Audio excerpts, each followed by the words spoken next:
This report includes graphic content. Viewer discretion is advised. Nope, no weapons over there. Apparently, the very word secrecy is repugnant in a free and open society. And we are, as a people, inherently and historically opposed to secret society. It's like Bohemian Grove, the Trilateral Commission, The secret oath, Bilderberg, and the secret proceeding. the Club of Rome, The secret oath, and here, and the secret proceeding. motherfuckers. What, right now? Okay, get this, little homie, let me get this. Word out to the mentally gifted. The truth hurts, but I can't keep a secret. Peep this shit, cause the government leaked it. I know we're not alone in the universe. I know that the absence of evidence is not evidence of absence. It's evidence that has been denied to the American people.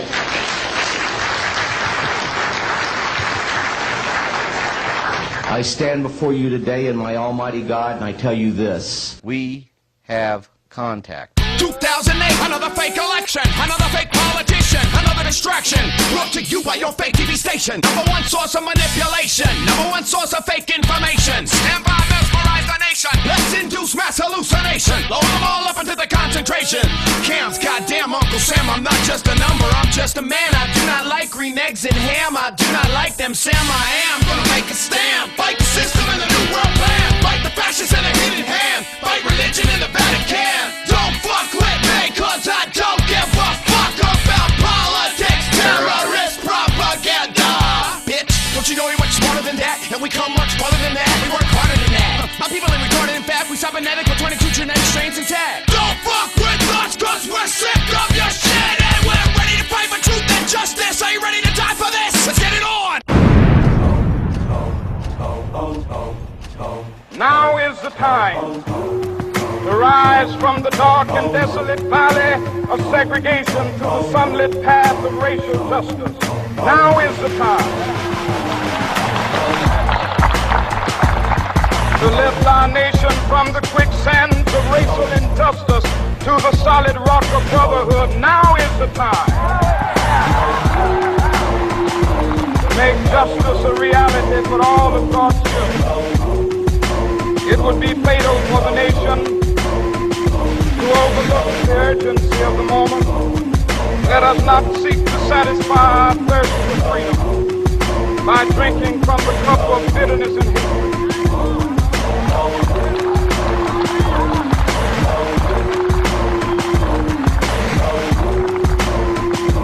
We must forever conduct our struggle on the high plane of dignity and discipline. We must not allow our creative protests to degenerate into physical violence. Again and again, we must rise to the majestic heights, meeting physical force with soul force. The marvelous new militancy.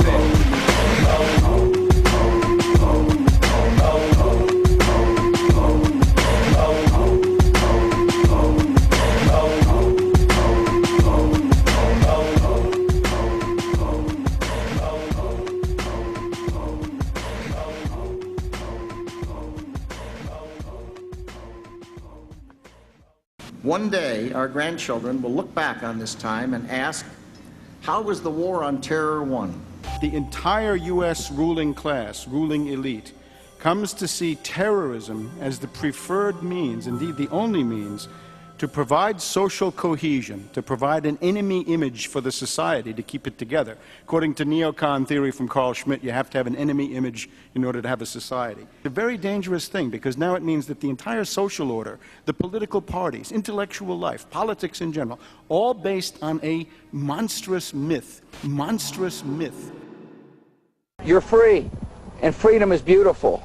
And, you know, it'll take time to restore chaos and order, but order out of chaos, but we will. This is not something that happened yesterday. It didn't happen overnight. It's been going on here in the United States for about 2 decades at least. And it's been a process. It's been an organized, concerted, thought out, well-planned, and well-executed process. I, Ronald Reagan, do solemnly swear. going back to the Reagan administration, flowing through the first Bush administration, and now being picked up successfully so far by the second Bush administration.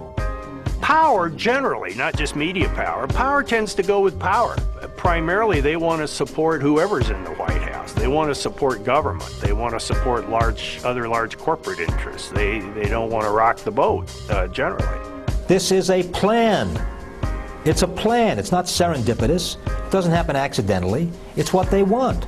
They want to be able to control the political discussion. Who was the FCC commissioner with whom they were trying to curry favor, who was acting on their behalf during this period? It was Michael Powell, the son of Colin Powell. The evils of media consolidation will never get past our fortifications. I think it was very clear that the major media companies in this country had business before the government. Boom. It's a conflict of interest. In my day, there was really a wall between news and the rest of the organization. It becomes sort of you scratch my back, I scratch your back. Did you see any coverage on television about the whole controversy, about the FCC and the new rules? I mean, there was hardly any to speak of. There must have been some somewhere that I missed, but it was so minor and so ineffectual in terms of informing the public what's going on. Well, people need to try to take back the airwaves. They need to try to restore democracy to the airwaves.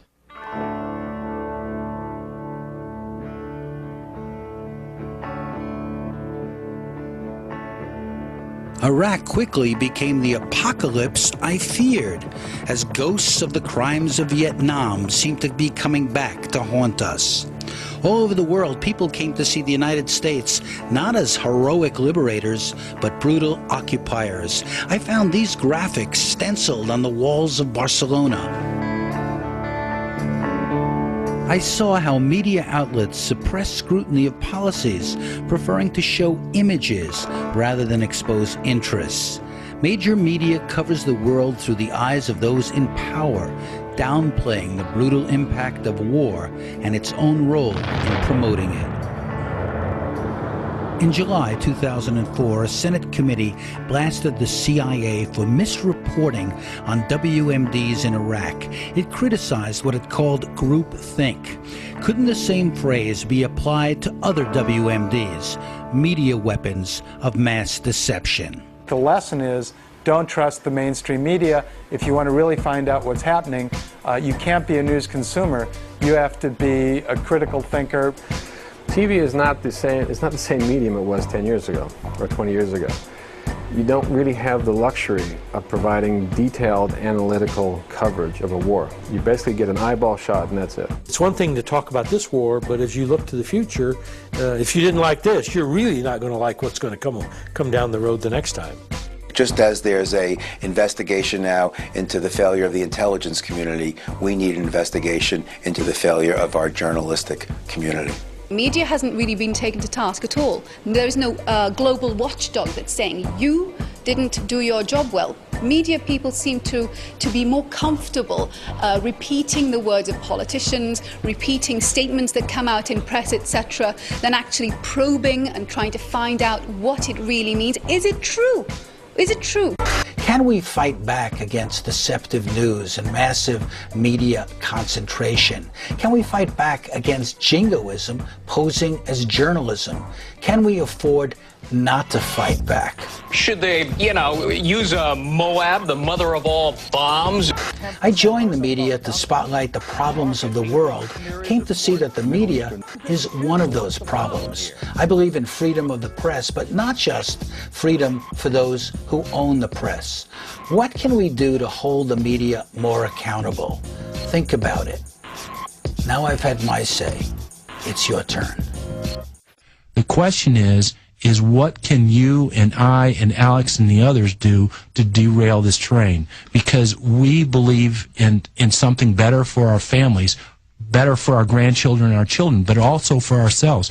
And I guarantee you that if enough good people come together, we can derail this thing and that we can shift to a higher level of consciousness. But the but the biggest issue is we have to face the horror. It's hard for Absolutely. people to admit we have this criminal of an elite. Absolutely. And that this is really happening. It's hard to believe as a parent that there are really people who want to kidnap your kids and go torture them. Well, the mind control is just so amazing. And there is a psychological term called cognitive dissonance.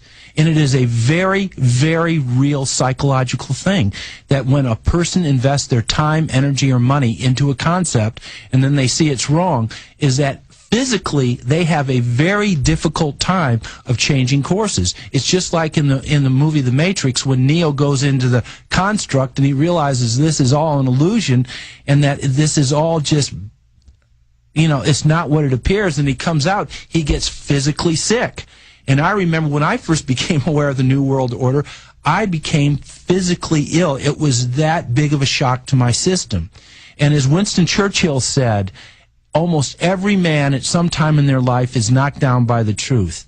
99% of them get up, dust themselves off, and walk away like nothing has happened. 1% will really figure out what's going and do something about it.